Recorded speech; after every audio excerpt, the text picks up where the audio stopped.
Hi everyone, it's Chris Walsh here again. I'm joined by my wife Tracy behind the camera and Hi. my son Brady, Hi. who is going to be my assistant today as I demonstrate for you how to make Irish potatoes. Every year around the beginning of March, my family and friends start calling me up, asking me if I'm making Irish potatoes, and try to get their orders in. They say that they've had others, but none of them compare to my recipe. First of all, you don't even have to be Irish to enjoy these Irish potatoes. And second of all, sorry, they're not even our native potatoes. They're actually rich and creamy candy made of confectioner's sugar, cream cheese, butter, and a couple other things. You usually find them around the grocery stores uh, around St. Patrick's Day, but I highly recommend you try them making the recipe at your home. They're easy to make. They don't cost a lot. Your kids will love making them as much as they'll enjoy eating them. And they're a good idea to bring to your next St. Patrick's Day party at work. I guarantee that the kids will like them. Mhm. Guarantee. And for those of you who have tried them before, and you don't want to wait all year long till the next St. Patrick's Day to have them, I can give you some tips on how to enjoy them throughout the holidays just by adding different ingredients and making different shapes and things like that. Irish potatoes have been a time honored tradition in my family. We're all of Irish heritage. On my father's side, I remember making them 40 years ago with my grandmother, and now I'm making them with my son. Um, my grandmother used to make them the old fashioned way. I'll discuss them later. I instead took the more common, easy recipe and just perfected it over the years. I probably have made several thousand of them over my lifetime, and apparently I'm not the only one who enjoys them. There's a lot of manufacturers, companies, and candy shops that sell them year round. In fact, according to an article on the Eater website back in 2017, the company Orion's sold 95,000 pounds of Irish potato candy, which is actually 2.8 million individual candies. So even though I've made a lot, that's a lot more. um, so again, today I'm just gonna show you step by step how to make these. While I'm doing it, I'm gonna talk about the history of the Irish pita, a little bit of my background with them, and again, different options that you could use throughout the year to satisfy your urge should you crave them like I do every day. So first, we're gonna start out with the history of the potatoes. A lot of people wonder, are these even Irish? They are, in fact, not Irish. They are an American-made treat. Um, According to Magnolia uh, Days website back in 2022, or this year actually, they said that they're not sure who actually invented it, but it was in Philadelphia. There was a large Irish settlement back in the late 19th century, early 20th century, but they're not sure an Irish person even made these.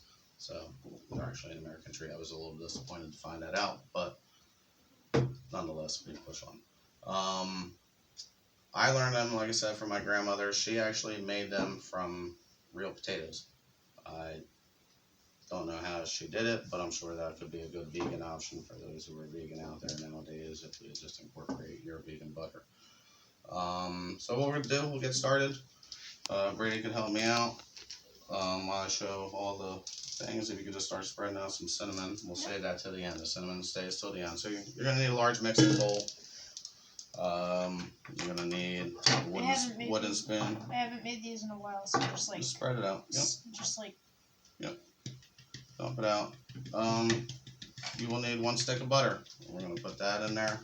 Quick tip is I would let the butter and the cream cheese sit out for about an hour or so. Just let it get soft so when you mix it all up, it doesn't bind up too much on it. Get all that off. Add the cream cheese. Thing I like about it, I'm not really a baker. This is a no-bake recipe. So it's really simple. I just say 1 stick of butter, 1 stick of cream cheese. It actually reminds me of a buttercream. kind of frosted, topping that you find on cupcakes. Very good, thanks. Yes. Where you get all the sweetness from, you're going to add a whole bag of confectioner's sugar. They say it's the 10 times sugar. I would add that nice and slow, or else it'll get a nice powder all over your face. All over the place, yes. I think we already got some on the table. That's okay.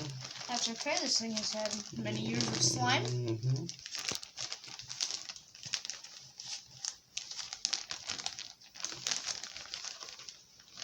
As you can see, this is going to yield a lot. That's another good thing about this. We'll talk about here in a minute. That's all the kind of, I guess you could call them dry ingredients you add to it. The only wet ingredients you add is 1 tablespoon of vanilla extract, vanilla flavoring, whatever you prefer. Drop that on in there. Now, typically, if I was making these just for myself, I would mix this with my hands because I like to get the batter with my hands at the end. But I'll be serving these for people. For us. The key right here is to go slow. If anyone has ever mixed confectioner's sugar or flour or anything like that, you can have a major accent here. That's the process.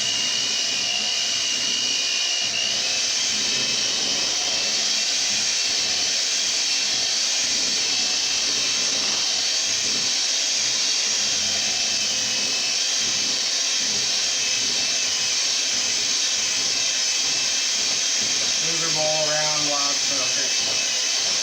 So you can work it in, get up and down the side.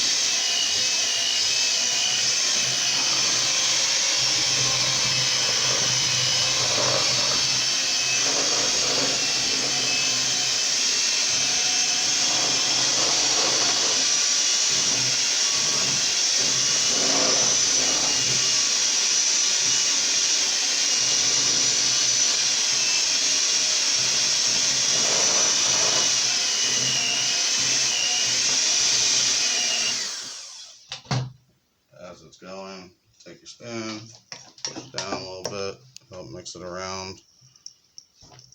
Need some help? Sure. If you use spoon. Oh, never mind. Just work the sugar into it a little bit better with the spoon, get it down in there. And then we'll hit it again with the mixer. Just come along good.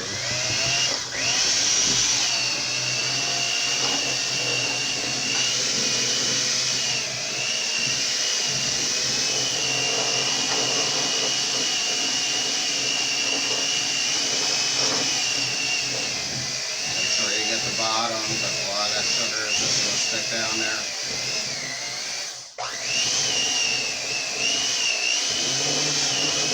Okay.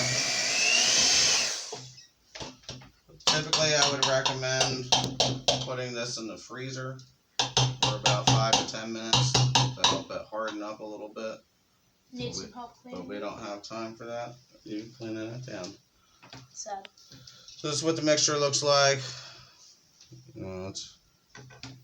It's doughy. It looks like mashed potatoes. Maybe that's where they get the name from it. But I think it's from the finished product, which I'm going to show you now. Simply take a spoon, normal spoon, get yourself off like a bite-sized piece. As you can see, Brady put some cinnamon down on a paper plate. You take your mixture. We'll do a couple so I can show you all at once.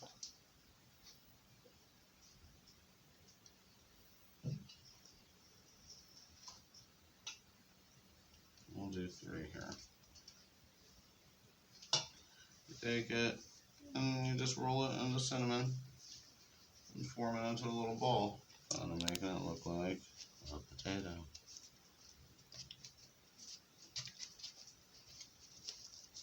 A brown potato.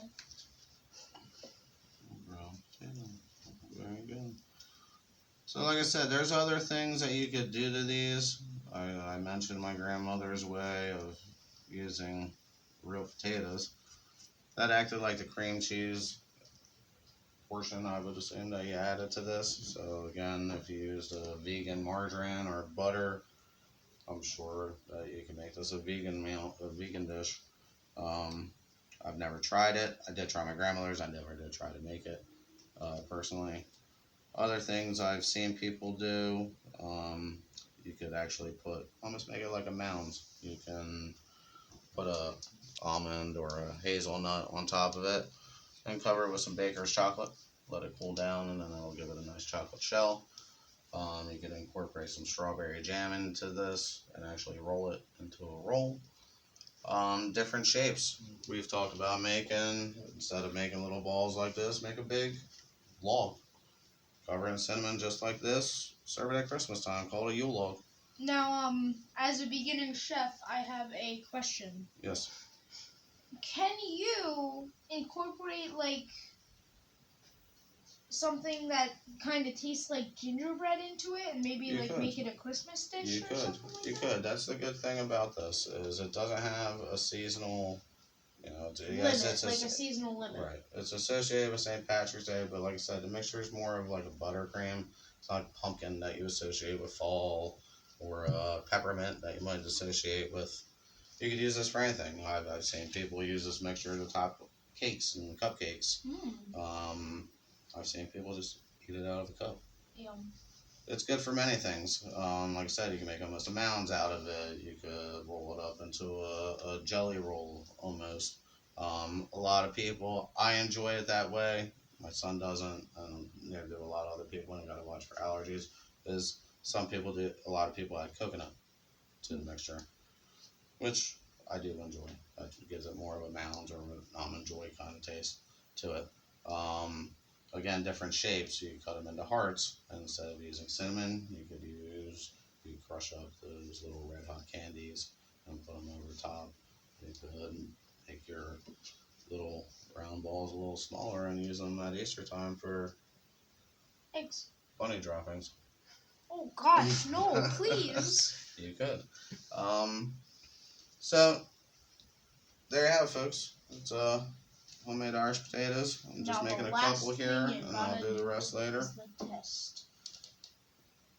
They're nice and easy. Wasn't hard at all, was it? No. As you say, Irish potatoes are fun. They're delicious.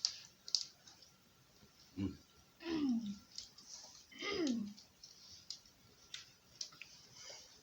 They're an easy to make treat. Good. They're very sweet. I will tell you that. I got cinnamon down my throat. Ugh. They're just one of these things that just takes me back to my childhood.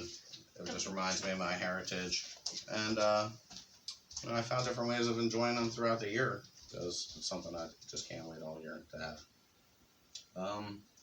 So I really hope you try these at home. And why don't you guys get on up and go whip yourself up a batch of Irish potatoes. You won't regret it. Yummy. So, anyone got any questions or anyone want to try them? I do. Are you gonna finish that?